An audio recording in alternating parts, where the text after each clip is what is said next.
5 berita terpopuler hari ini, Kamis 16 Juli 2026 di Bloomberg Technos Flash 5 yang pertama, anak usaha emiten Lo Keng Hong DILD diseret ke PKPU.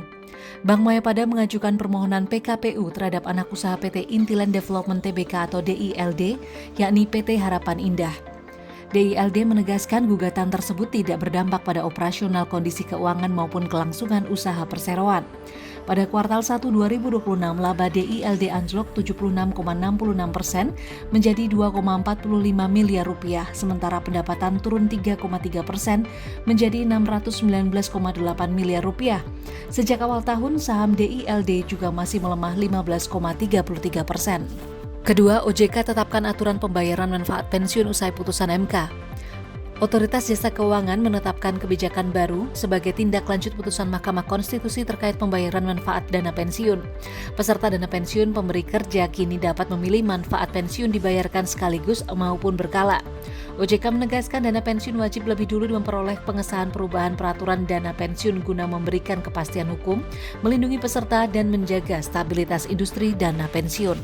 Ketiga, Wall Street menguat usai rilis data inflasi IHP Amerika Serikat. Wall Street menguat setelah data indeks harga produsen atau IHP Amerika Serikat menunjukkan inflasi lebih rendah dari perkiraan. IHP inti naik 4,7% secara tahunan, didorong penurunan biaya energi. Pelaku pasar kini memperkirakan The Fed hanya akan menaikkan suku bunga 1 kali tahun ini, dengan peluang terbesar pada Desember. Di tengah sentimen tersebut, S&P 500 menguat selama 2 hari berturut-turut, sementara indeks saham semikonduktor turun 2,1%. Keempat, AS kaji RUU sanksi Rusia, RI riskan kena meski impor via migas. Praktisi migas Hadi Ismoyo menilai Indonesia tetap beresiko terkena dampak jika Amerika Serikat mengesahkan RUU sanksi terhadap pembeli minyak Rusia. Meski impor dilakukan melalui migas, minyak tersebut akan diolah Pertamina sehingga berpotensi memicu sanksi terhadap perusahaan. Data Bloomberg menunjukkan hampir 770.000 barel minyak Rusia senilai 75 juta dolar Amerika Serikat dikirim ke Pelabuhan Balikpapan pada 29 Juni 2026. Kelima, BI soroti 51 saham terjebak HSC ada brand.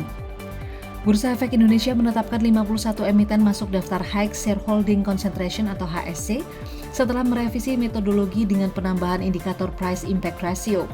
Kriteria baru diterapkan pada saham dengan kapitalisasi pasar di atas 10 triliun rupiah sebagai bagian dari reformasi pasar modal. Salah satu saham yang masuk daftar adalah Brand bersama sejumlah emiten lain yang dinilai memiliki konsentrasi kepemilikan saham tinggi dan akan dievaluasi secara berkala oleh BI. Itu dia 5 berita terpopuler pilihan Bloomberg Technos hari ini. Ikuti terus update selanjutnya di www.bloombergtechnos.com.